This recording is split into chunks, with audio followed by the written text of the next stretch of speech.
the best coverage of the Jazz, Utes, and Cougars is right here on The Zone. This is JJ and Alex on 97.5, the KSL Sports Zone. Welcome in, everybody. It is JJ and Alex, 97.5, the KSL Sports Zone. Alex Curie, Jeremiah Jensen, Jay Stevens joining us in studio as well, host of the Utah Puck Report on the KSL family of podcasts. And, of course, it is our Mammoth Roundtable. Today we had Bear Torney on. Boy, when was that? Is that already was that last hour already? No. That was the beginning of this hour. Oof. I was like, it was last segment. Okay. You need a nap, bro. Oh, listen. Yep.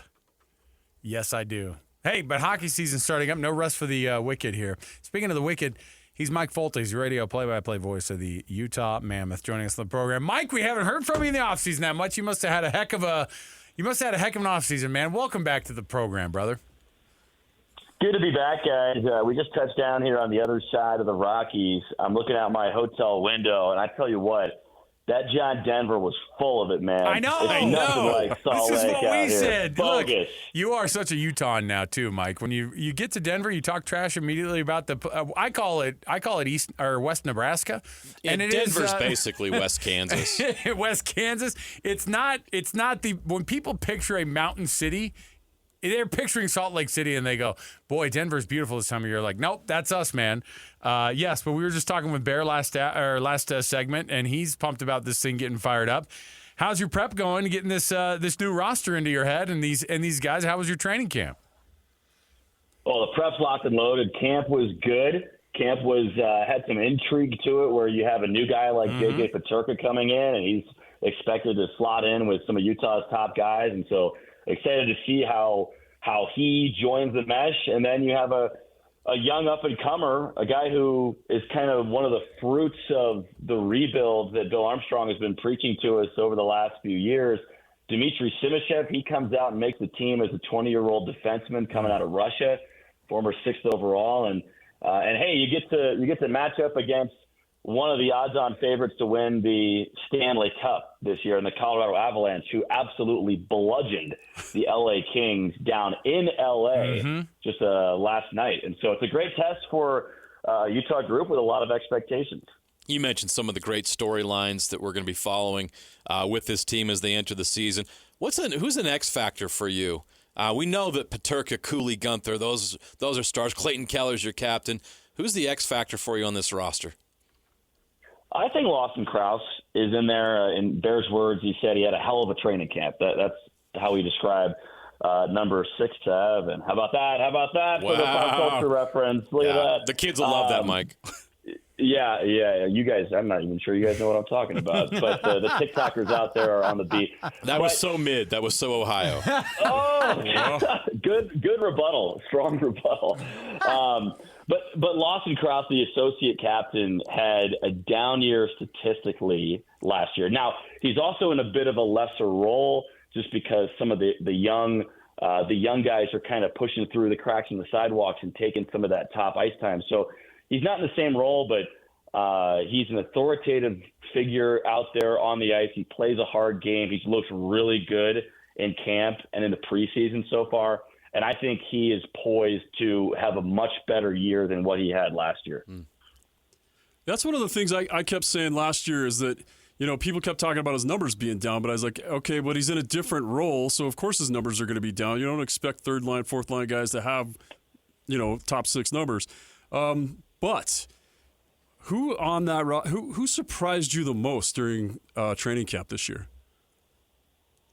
That's a great question. I don't know if it's possible to be more surprised by Dylan Gunther, but just watching him and how authoritative he was, taking the puck to the net and scoring some goals around the net, some kind of greasy goals. That was great to see because that's something that he talked about at the end of last year, was being able to score in a variety of ways, not just using that patented one-timer, kind of like the Alex Ovechkin shot, right? If you've seen Ovechkin score a million goals on that left face-off circle on the power play, that's a lot of the goals that Dylan Gunther scores, but he's scored in different varieties in the preseason. And he's not the biggest guy. They list him around 6'1", 6'2", a little bit shy of 200 pounds, but he looks more powerful on the ice, like not just faster, but more powerful. And we've also seen him play on the penalty kill. And that's an area where he barely played at all last year. And it looks like they're going to deploy him in that sense this year. So he's kind of taking or adding some more elements to his game, which was already really impressive last year. Where's an area that this team needs to step up kind of overall if they're going to get over that hump, not just as a team who are going to compete in their division, but to be a playoff team?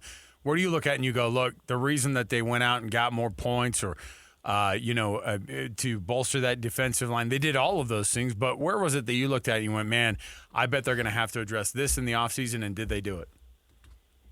Yeah, I think they feel a lot better defensively, first of all, just personnel-wise. You look at who Utah started the year with on the back end, or at least started the first few months with, and they had guys that were later sent down to the minor leagues that year or were traded away, and then they were sent down to the minor leagues. And so the personnel is just way different on the back end when you add a guy like Nate Schmidt, like Utah did, a Stanley Cup winner with Florida. And when you add a former 6th overall pick like Dmitry Simashev, who has shown a ton of promise in the preseason and in camp. And so now Utah is carrying 8 defensemen. Usually you'd only carry 7 on a 23-man roster, but they're carrying 8 because they're so deep on the back end, which you couldn't say last year with Utah missing John Marino, who was going to be on their top pair this year. Marino was missing the first half of the year.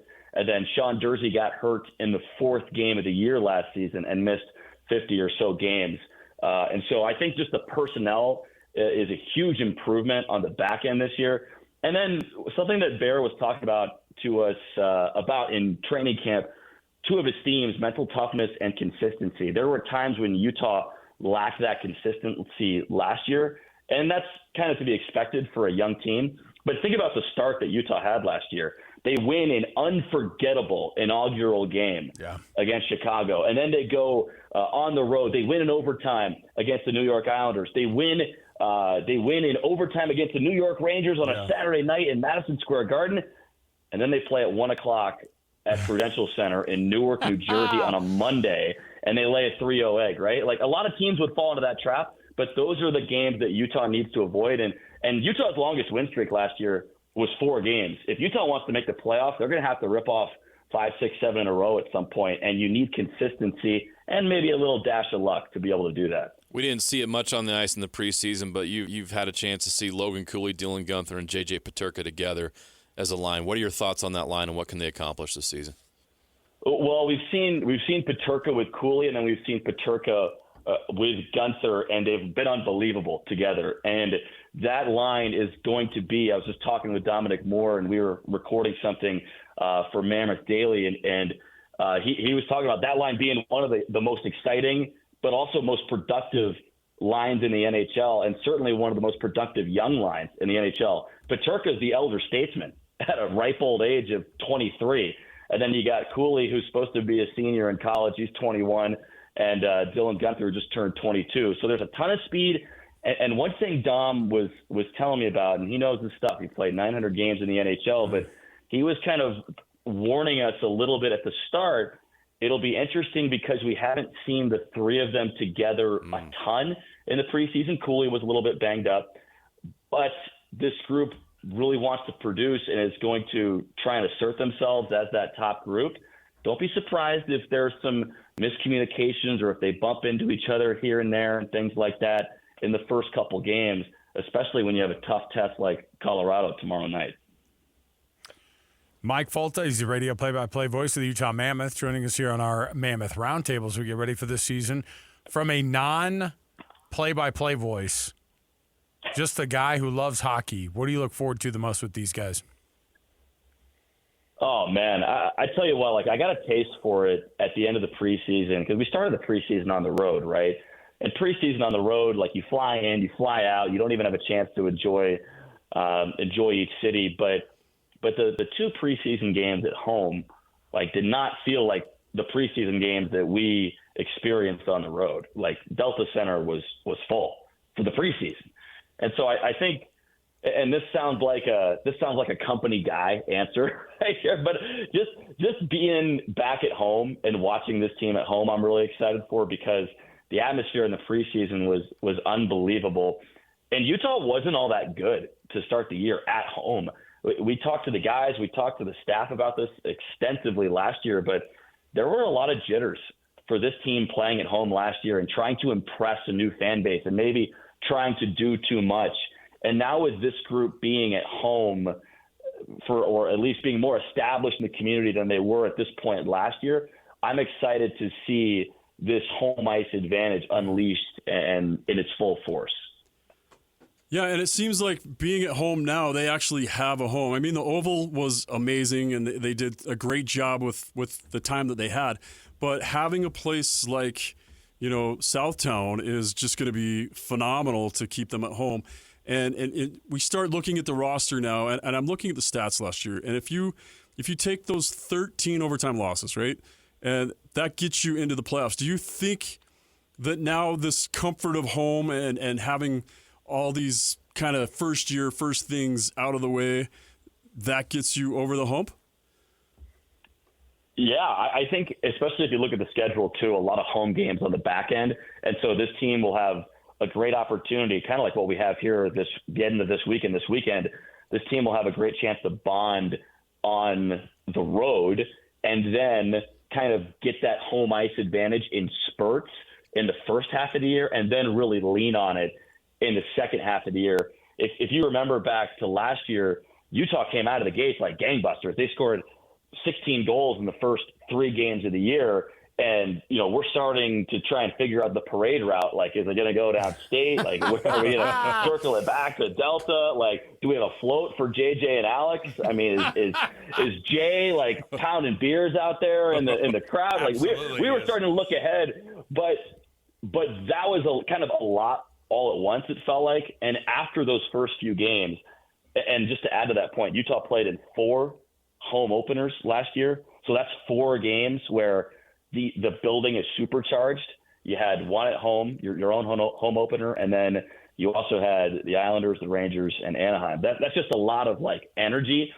And then you get the letdown after that. And I think if Utah can avoid that letdown early in the year, that way they're not trying to chase the teams like Colorado, Winnipeg, and Dallas from behind at the very start, and they can kind of be in that mix instead of trying to fight their way back into the mix come the new year and come Christmas.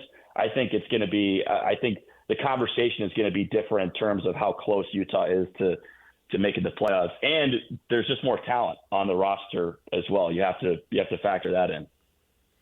He is Mike Folta. He's the radio play-by-play voice of the Utah Mammoth. He's going to have his first shot at this year's 2025-2026 team officially over the airwaves tomorrow right here on the KSL Sports Zone, your radio home of the Utah Mammoth, and, of course, streaming online as well. Mike, good luck on the call tomorrow. Have fun out there on this roadie out there before you guys come back next week, and we'll see you back at Delta Center on the 15th, man. Denver, Nashville, Chicago. Not a bad way to start the year, boys. Love it. We're loving it. Thanks, guys. Have fun, Mike. Folta. It's a business trip. Not for Mike.